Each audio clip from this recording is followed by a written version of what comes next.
रातें अब कहाँ होती हैं। विकास की चकाचौंध में हमने रातें खो दी। उजाले की ओर कदम ऐसे बढ़े कि अंधेरे पीछे छूट गए। अंधेरों का करना भी क्या था। अंधेरों में निरस्ता थी, डर था, इसलिए हम अंधकार से मुक्त हो गए। अब रात को जगमगाती लाइटों के बीच कोई निरस्ता नहीं और सुदूर तक फैली रोशनी के बीच कोई डर भी नहीं। रातें गुम हुई तो रात का आकाश भी खो गया। वो झिलमिलाते सितारों भरा आकाश अब कहीं नजर नहीं आता, जिनकी आगोश में न जाने कितनी सभ्यताएं जन्मी और जमा हुई। मेसोपोटामिया हो या सिंधु घाटी सभ्यता, सभी जगह सितारों की बातें थी। इन सभ्यताओं में सितारे थे, सितारों का डर था, सितारों को लेकर उत्सुकता थी और सितारों को लेकर जिज्ञासाएं भी थी, क्योंकि इन सभ्यताओं के पास रात का आकाश था। समय के अंतराल में वो सभ्यताएं मिट्टी में मिल गईं और साथ ही उनका आकाश भी। अब न सितारे हैं, न सितारों का डर, न उत्सुकता और न ही सितारों को जानने की जिज्ञासाएं, क्योंकि आकाश ही नहीं तो सितारों का क्या काम। जंगलों में रहने वाले हमारे पूर्वजों के पास जल, जंगल, जमीन के साथ आकाश भी हुआ करता था, जो उनका अपना था। अब न जंगल बचे, न जमीन और न ही आकाश। जंगलों को काटकर हमने कंक्रीट के नए जंगल उगा दिए। आज हमारे कंक्रीट के जंगलों में सब कुछ है, लेकिन आकाश नहीं है। वैसे तो इन कंक्रीट के जंगलों में स्पेस खरीदे और बेचे जाते हैं, वो भी लाखों रुपए स्क्वायर फीट के हिसाब से। हम तो सिर्फ इसी स्पेस को जानते हैं, इसके अलावा कोई आकाश नाम की चीज भी एग्जिस्ट करती है हमें नहीं मालूम। ऑफिस की बिल्डिंग के अंदर दिन भर खटने वाला शहरी मजदूर शाम को जब घर के लिए निकलता है तो उसे आकाश की ओर देखने की फुर्सत ही कहाँ मिलती है। रात को अपने 2 या 3 BHK वाले स्पेस में पहुंचकर वो चैन की सांस लेता है।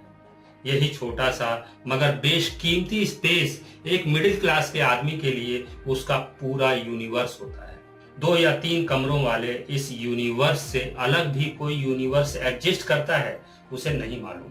बंगलो या विलाज में रहने वाले लोगों की शामें चकाचौंध से शुरू होती हैं और रात उजालों की मदहोशी में गुजर जाती है। उजालों से भरपूर रातों में जीने वाले लोगों का अंधेरों से क्या वास्ता। अंधेरा तो पिछड़ेपन की वो निशानी है जो नष्ट हो चुकी।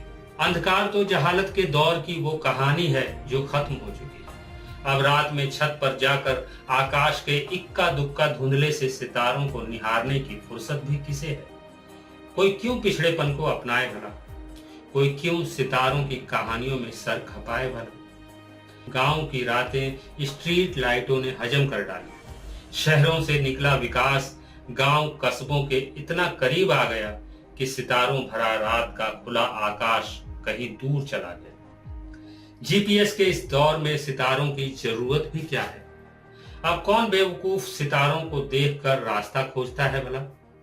AC पंखे के इस दौर में अब कौन मूर्ख है जो छतों पर खुले आकाश के नीचे बैठकर सितारों को निहारता है। फुटपाथों पर खुले आकाश के नीचे सोने वाली प्रजाति के लिए आकाश तो मुसीबतों की पहचान ही है। कब आकाश से पानी बरस जाए और मुसीबत के मारे लोगों की मुसीबतों को और बढ़ा दे। इसलिए जरूरतें तो बहुत हैं, लेकिन आकाश की जरूरत यहाँ भी किसी को नहीं। कभी कभी मैं सोचता हूँ कोपरनिकस भारत में पैदा होता तो क्या होता। कछुए की पीठ पर टिकी पृथ्वी की पौराणिक गाथाओं पर पोथियां लिखता और प्रकांड पंडित घोषित होकर मर जाता। यहाँ उसे जरूरत ही ना पड़ती रात के आकाश में जिंदगी खपाने की। किसी मुस्लिम मुल्क में पैदा होता और कुरान की आयतों से टकराने की कोशिश करता तो सर तन से जुदा कर दिया जाता। इसलिए वो ऐसी हिमाकत कभी ना करता, बल्कि वो अल्लाह की शान में कसीदे पढ़ता, धरती चटाई की तरह बिछाई गई है इस बात की तस्दीक करते हुए किताबें लिखता और हुकूमत इस्लामिया से ओहदा और इनाम पाकर मर जाता। 15वीं सदी का यूरोप भी तो कुछ ऐसा ही था, जहां मजहब के खिलाफ बोलने का मतलब जीवन को जोखिम में डालना ही था। बिल्कुल आज के पाकिस्तान की तरह, जहां मजहब के खिलाफ बोलते ही एक भीड़ आपको सरेआम जिंदा जला देती है। फर्जी रसूल और फर्जी किताब को मानने वाली ये खूंखार भीड़ मजहब के नाम पर किसी का भी खून पी सकती है। एक बायोलॉजी के टीचर को सिर्फ इसलिए माफी मांगनी पड़ जाती है क्योंकि वो बेवकूफ एवोल्यूशन को सही मान बैठा था। एक औरत को मारने की खातिर हजारों की भीड़ इकट्ठी हो जाती है। औरत का कसूर बस इतना था कि उसके लिबास में पवित्र भाषा में हलवा लिखा था। खैर, मैं बात कर रहा था कोपरनिकस की। 19 फरवरी 1473 को पोलैंड में जन्मे निकोलस कोपरनिकस जब पैदा हुए तब यूरोप के हालात भी आज के पाकिस्तान जैसे ही थे। मजहब के नाम पर वहां भी यही सब ड्रामा चल रहा था। ब्लास्फेमी के जुर्म में किसी को भी सरेआम मार दिया जाता था। मजहब के खिलाफ बोलने वाले शख्स को एक भीड़ सरेआम जिंदा जला देती थी।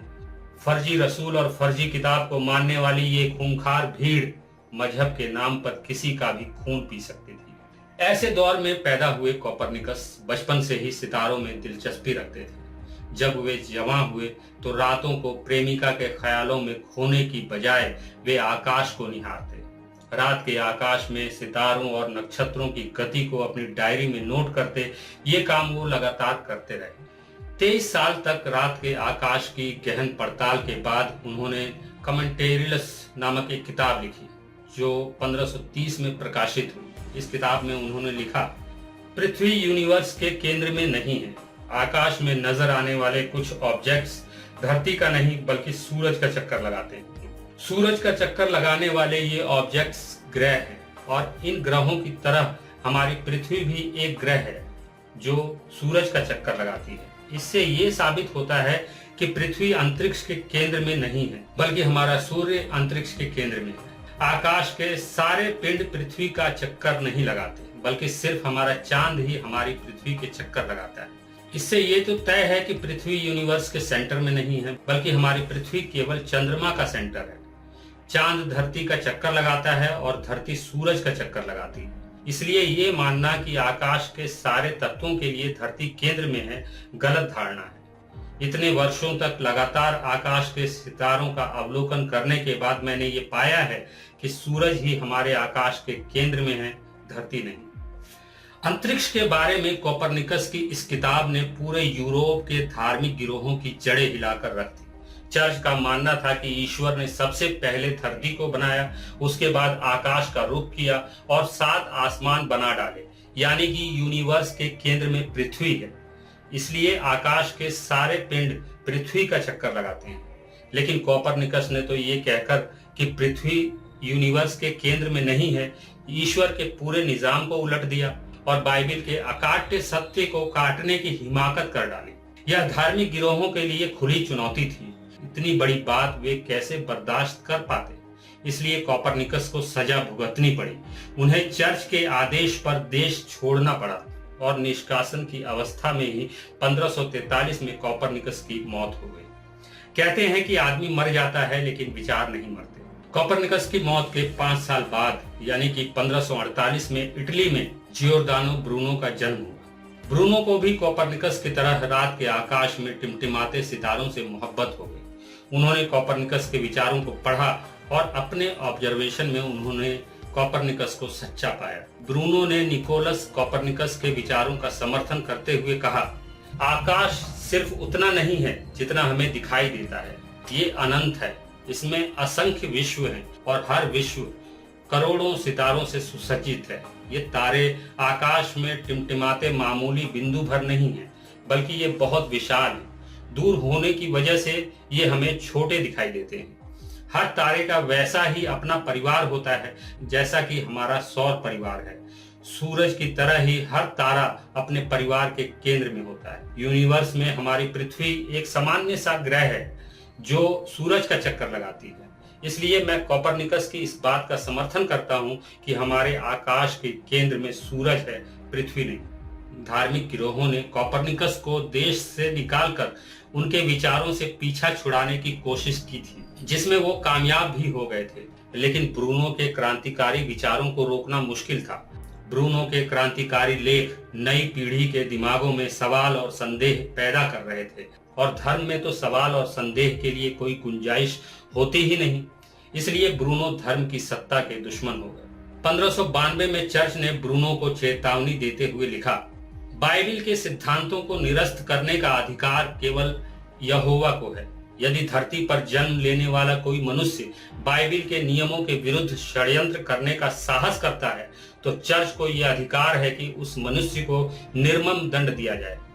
चर्च की इस कठोर चेतावनी के बाद भी ब्रूनो अपने विचार पर कायम रहे। उन्होंने चर्च को जवाब देते हुए लिखा, मैं इस बात पर अडिग रहूंगा कि आकाश मुट्ठी भर सितारों का झुरमुट नहीं है, बल्कि यह असंख्य सितारों का विशाल यूनिवर्स है, जिसमें पृथ्वी की औकात सूरज का चक्कर लगाने वाले एक ग्रह से ज्यादा और कुछ नहीं है। मेरा यह सत्य यदि चर्च की मान्यताओं में फिट नहीं बैठता तो इसमें मेरी क्या गलती है। मैं यह मानता हूं कि एक दिन चर्च को भी इस सत्य का आभास होगा और वे अपनी परंपराओं में फेरबदल करेंगे।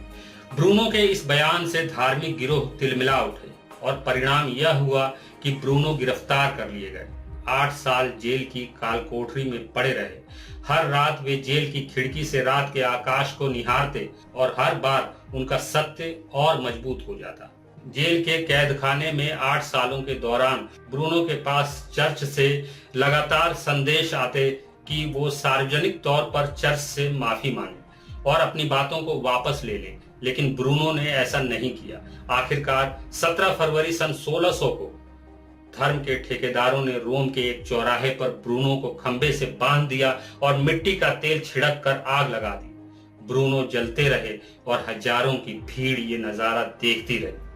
चर्च ने अपने एक और दुश्मन को निपटा दिया था। ब्रूनो का शरीर जलता रहा, लेकिन ब्रूनो के विचार ना जल पाए। 4 सदियां गुजर चुकी। आज चर्च भी है और ब्रूनो के विचार भी, लेकिन वक्त ने तय कर दिया है कि कौन सही था और कौन गलत। ब्रूनो ने सत्य के लिए अपनी जान गंवा दी, लेकिन समझौता नहीं किया। मरते वक्त उनके चेहरे पर कोई डर या पश्चाताप नहीं था। वे खंबे से बंधे हुए मुस्कुरा रहे थे और जलते हुए हंस रहे थे। रोम में ब्रूनो की मौत के वक्त इटली के पीसा शहर में एक आदमी ऐसा था जिसे ब्रूनो और कोपरनिकस की तरह ही रात के आकाश में टिमटिमाते सितारों से मोहब्बत थी। ये आदमी गैलीलियो गैलीली था। 1609 में गैलीलियो को हॉलैंड में बने किसी टेलीस्कोप के बारे में मालूम चला तो उन्होंने खुद से वैसी ही दूरबीन बना ली और अपनी बनाई इस दूरबीन से वे रात के आकाश में झिलमिलाते सितारों को करीब से देखने लगे। जल्द ही उन्हें मालूम चला कि कोपरनिकस और ब्रूनो बिल्कुल सही थे। गैलीलियो ने अपने शोध में पाया कि धरती 365 दिनों में सूरज का चक्कर पूरा करती है और धरती जैसे कई ग्रह भी निश्चित समय में सूरज का चक्कर लगाते हैं। जैसे धरती का एक चंद्रमा धरती का चक्कर लगाता है, वैसे ही जुपिटर के 4 चंद्रमा जुपिटर का चक्कर लगाते हैं। गैलीलियो से पहले ब्रूनो और कोपरनिकस ने सितारों की गति को सिर्फ अपनी नंगी आंखों से ऑब्जर्व करके ये अनुमान लगाया था कि धरती यूनिवर्स का केंद्र नहीं है, लेकिन गैलीलियो ने तो खुद के टेलीस्कोप से यह साबित किया था कि बाइबिल में लिखी पृथ्वी के यूनिवर्स का सेंटर होने वाली बात झूठी है। गैलीलियो की इस बात से धर्म फिर संकट में पड़ गया और धर्म को संकट से बचाने की खातिर चर्च एक बार फिर हरकत में आ गया। 1633 में 69 साल के बूढ़े गैलीलियो को चर्च की ओर से ये आदेश दिया गया कि वे सार्वजनिक तौर पर माफी मांगते हुए ये कहें कि धार्मिक मान्यताओं के विरुद्ध दिए गए उनके सिद्धांत उनके जीवन की सबसे बड़ी भूल थी, जिसके लिए वे शर्मिंदा हैं। मजबूरन गैलीलियो ने ऐसा किया भी, लेकिन उनकी माफी के बाद भी उन्हें कारावास में डाल दिया गया।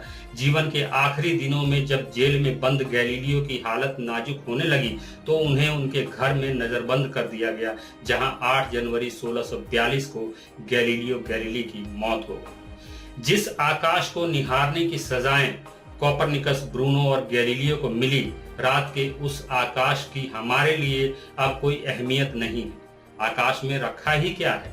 आकाश का सूरज दिन पैदा करता है और चांद रात को जन्म देता है। इसके अलावा क्या है आकाश में? शहरों के प्रदूषण की चादर से ऊपर चंद धुंधले से सितारे जो कभी कभार गलती से नजर आ जाते हैं, उनसे हमारा वास्ता भी क्या है? जोड़ तोड़ और होड़ में शामिल इंसान के पास अब इतना वक्त ही कहाँ है जो वो फिजूल की जिज्ञासा में खर्च कर सके। जिज्ञासा किस चिड़िया का नाम है? जिज्ञासाओं से पेट भरता है भला? शनि का प्रकोप होगा तो समाधान के लिए ज्योतिषी है ना। मंगल ने अमंगल किया तो उसका भी उपाय है ना। जब चंद रुपयों में ग्रहों की दशा और दिशा बदली जा सकती है तो फिर इन ग्रहों की औकात ही क्या जो हम इनके लिए बेशकीमती रातों को बर्बाद करें। नहीं दोस्त, ऐसा नहीं है। रात के आकाश की हमें जरूरत है। रात के आकाश में टिमटिमाते मामूली से दिखने वाले ये सितारे दरअसल हमारा अतीत है। हम सितारों की धूल से ही बने हैं। इन सितारों में बहुत कुछ छुपा है जिसे जानने से ही हम इंसान बनते हैं। धरती पर रहने वाली असंख्य प्रजातियों में केवल इंसान ही है जो रात के आकाश में अपने इतिहास और भविष्य को देख सकता है। इसलिए आइए हम सब मिलकर खोजें अपने उस आकाश को जिसे हमने खो दिया। अगर आप मेरे विचारों से सहमति रखते हैं तो मुझे इस नंबर पर आर्थिक सहयोग भेज सकते हैं। मुझे आपके सपोर्ट की ज़रूरत है। इंसानियत जिंदाबाद।